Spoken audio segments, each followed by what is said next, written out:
ورحمة الله وبركاته. اللهم صل وسلم وبارك على سيدنا محمد وعلى أهله وصحبه وسلم. ازيكم عاملين ايه؟ وحشتوني من الفيديو اللي فات. تعالوا كده معانا في ليالي الشتاء ده اللي هي بص بقى العيال هياكلونا كده اكل كل يوم، يعني يبقوا مضايقين وعايزين بقى حاجة يتسلوا. اعمل ايه؟ معايا وصفة تحفة جميلة هتقوموا كلكم دلوقتي تسمعوا الفيديو وتقوموا تطبقوها وهتكتبوا لي في الكومنتات تسلم ايدك يا ام عبد الله. تعالوا معانا نخش على المقادير. معايا بوله كده هنا نظيفه، معايا مضرب يدوي، كلها حاجات بسيطه جدا جدا جدا. معايا نص كوبايه سكر، نص كوبايه زيت، واللي عايز يزود هيضاعف المقادير. هي بتبقى عايزه معلقه زبده، بس انا بصراحه ما كانش عندي زبده، فممكن تمشي عادي برضو زيت. معايا بيضه واحده.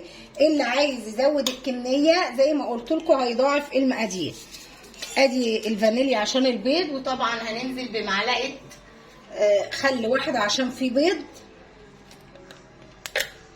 معلقه واحده بس اهي. تمام. معذره.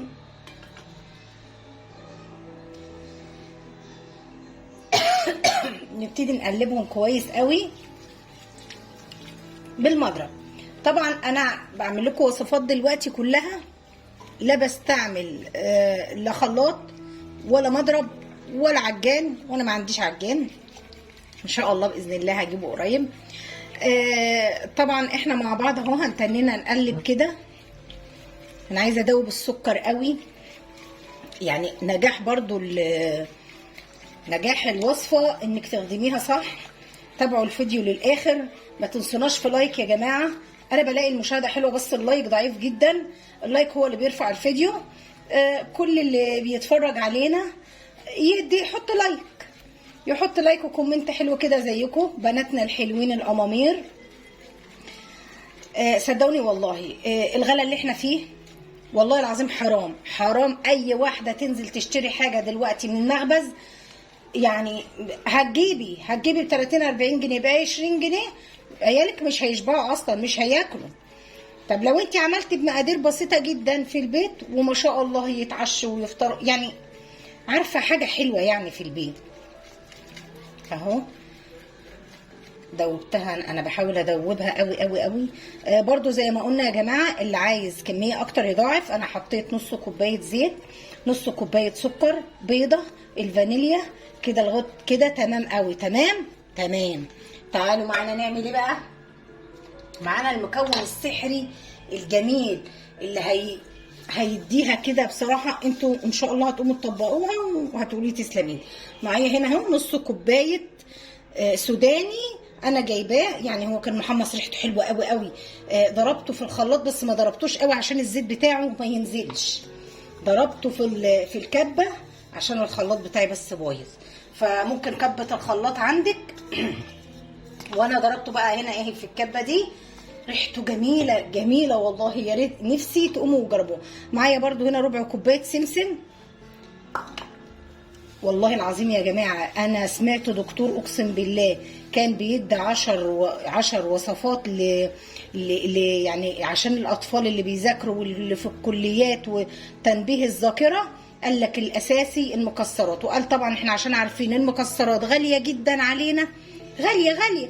قال السوداني مثلا، السوداني والسمسم دول اقل حاجه في السوق، حلوين برضو فيهم نسبه، برضو النسبه اللي موجوده في عين الجمل والكاجو واللوز والبندق والحاجات دي كلها برضو هم موجود فيهم.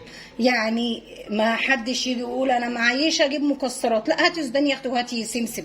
ده السمسم ده فوائده والله العظيم 3. بقول لكم انا مرات عمي من تونس، الجماعه دول في تونس يا جماعه بيعتمدوا، واللي بيتابعني من تونس برضو يكتب لي ويقول لي، لان كل حبايب مرات عمي بيتابعوني من تونس وعاجبهم قناتنا جدا.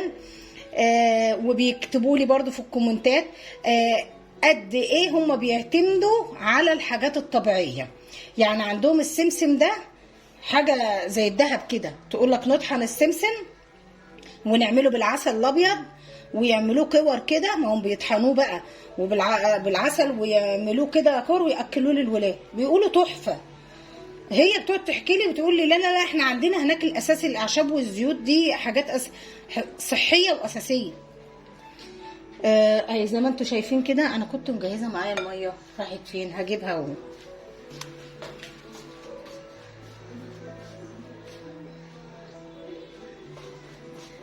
انا جايبه كوبايه الميه. ايه ده؟ حد خد الميه؟ العيال خدوا الميه مني. استنى.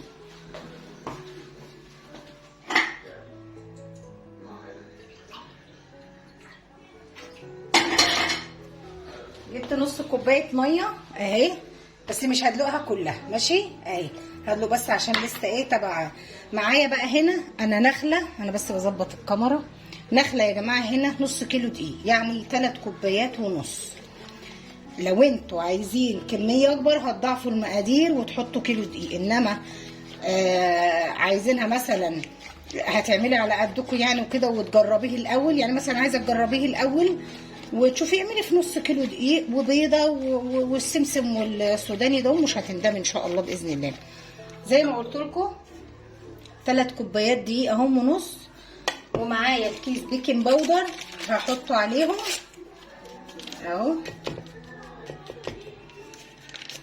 مش هحطه كله عشان هي لما بيبقى كيلو دقيق بناخد له الكيس كامل، لكن انا هاخد ايه نص كيس. انا ماشيه معاكم بمصداقيه، يعني ايه مش عايزه يعني مثلا هي الوصفه قانونها كده، اللي هو طالما نص المقدار ده كده يبقى هننزل بقى ايه واحده واحده. الدقيق يا جماعه بيختلف، كل الدقيق بيختلف، فاحنا دايما لما يبقى معانا وصفه الدقيق دايما ينزل واحده واحده، عشان ما يجيش مثلا تيجي تزودي في الدقيق يحتاج مواد سايله تاني تبوظ الايه الوصفه. احنا بننزل بيه الدقيق واحده واحده. انا بس هتوهه كده وهنزل طبعا بايدي.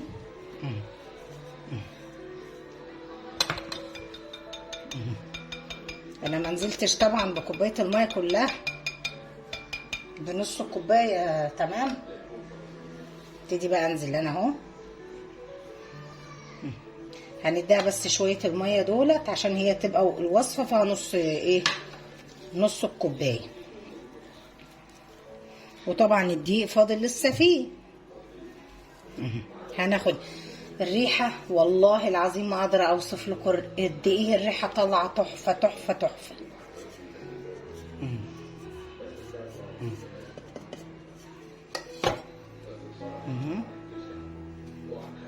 ان شاء الله ما تحتاجش يعني ازيد من كده. هكملها كده عجن واظبطها وارجع معاكم تاني عشان ما اطولش عليكم الفيديو.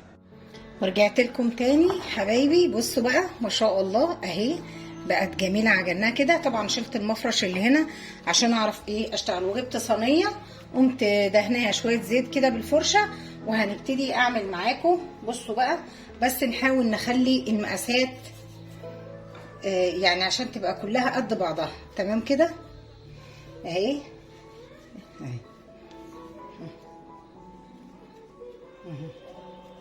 بنحاول نعملها كده الاول اهي تمام. نعملها كده شايفين اهو كده تمام اهو. هوريكم يعني انا مش هطول عليكم، بس عايزه اوريكم يعني ايه اول واحده بحيث ان ايه اهي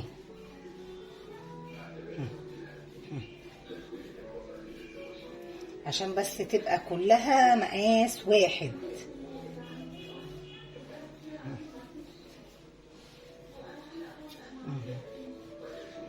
شايفين؟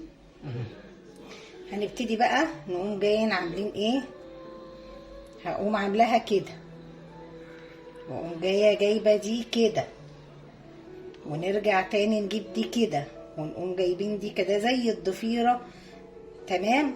عايزاها انت بقى تكبريها، كبريها في العجينه اهيت زي ما انتوا شايفين. هبتدي احطها في الصينيه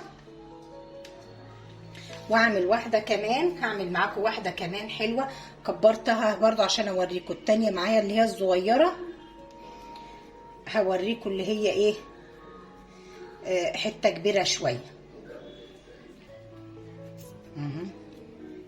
يلا صلوا على النبي كده وانتوا قاعدين بتتفرجوا عليه افضل الصلاة والسلام. حطوا لايك، حطوا لايك، متابعنا الحلو كده حط لايك، ما تقعدش تسرح وتسمع الفيديو وتستخسر فينا اللايك اهوت. انا ببتدي بس اهم حاجة يعني انا ما بعملها كده، ما انا لو برمتها على طول هتديني حتة رفنعة وحتة لا، انما احنا كده بنحاول ان احنا نخليها زي بعضها. يعني انا لو برمتها تبصوا بتلاقوها بتتخن من حته لا، انما هي كده بالاسلوب ده كده بتدي السمك كل واحد. وبعدين بقى بقوم جايه بقى ظبطتها اهو، نقوم نعملها كده. احنا شطار يا بنات، نقوم نعمل كده وما نقولش نروح نجيب من المعبد، لا احنا شطار. وفي بنات حلوه قوي كده بتحب تخش المطبخ وتفنن اهوت. هنيجي نعمل تاني زي ما انا قلت لكم اهو، تمام كده اهي. بقوم جايه عاملاها كده، وجايه جايبه دي كده، وبرده دي زي الضفيره كده، بتدي معانا في الاخر لما بتتخبز شكل تحفه تحفه. اهي بصوا بقى، اكمل انا الكميه ونرجع تاني عشان ما اطولش عليكم. الاول انتوا شايفينها، ما اجيب كده اشوف الكاميرا دي ماشي يلا نرجع تاني. ورجعت لكم بعد ما خلصنا الكميه كده. شايفين بسم الله ما شاء الله، رمت صينيتين حلوين. ده يعني ده نص مقدار اللي هو نص كيلو، ده حلو قوي. يعني انتوا ان شاء الله ما تعملوها والله هتقولوا يا ريتنا ما عملناش 3 4 كيلو. معايا هنا ربع كوبايه ميه وفرشه. في ناس ممكن تعملوها بيض، يعني انت لو عايزه تعمليها بيض اعمليها بيض. انا بحاول اقدم لكم الحاجه الاقتصاديه. هي يعني احنا ممكن المفروض ان احنا نعملها ببيض تمام، بس انا يعني مثلا انا بقتصد والله يعني بقتصد ان البيضه النهارده ما بقتش رخيصه، فعشان انا عبال ما احط مثلا البيضه فيها هنحط بيضه او بيضتين، هنيجي بقى يعني مش ممكن ميه، يعني اللي عايز بيض ماشي قومي ضربه بيضه كده وبالفرشه وتعمليها، وهوريكم هعمل ايه. وما بنعملش كده لما تكون الصينيه هندخلها الفرن، يعني لو في اكتر من صينيه نعملها واحده واحده. طبعا انا مولعه الفرن على درجه حراره 140. اهدى حاجه عندك، اهدى حاجه مولعاه يسخن. معايا طبعا السمسم اهو اللي انا كنت جايباه. انا شاريه قايله له بس كنت جايبه ب 10 جنيه، لان برضو السمسم عشان الطحينه غليت. هي الطحينه بتتعمل من السمسم، فالسمسم غالي. جبت ب 10 جنيه، وطبعا عملت منها وهيفيض كمان عندي، وعامله منها وصفه كمان. كانت في وصفه كمان عملتها لكم اللي هي خبز الحليب اللي انا نزل ده، كان من السمسم ده برضو. طبعا انا مولعه الفرن زي ما قلت لكم اوطى درجه حراره. ليه؟ لان ما يخرج هوريكم احنا عايزينه ازاي. وبقوم عاملاه ميه او بيض. هقول لكم المقادير تاني.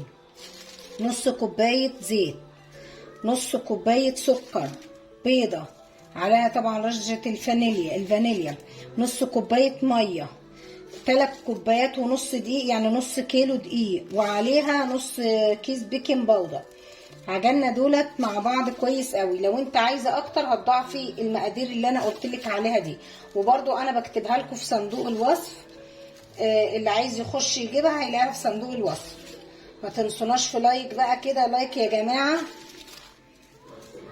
ماشي. اهو هندخلها بقى الفرن زي ما قلت لكم على درجه حراره 140. هتاخد لها يجي نص ساعه كده، ونرجع تاني مع بعض. ما تنسوناش في لايك وما تغيروش المحط. ورجعت لكم تاني بعد ما كده البصمات الجميل بتاعنا طلع من الفرن. انا نسيت من اول فيديو اقول لكم احنا بنعمل ايه. احنا بنعمل البصمات الجميل ده، شايفين؟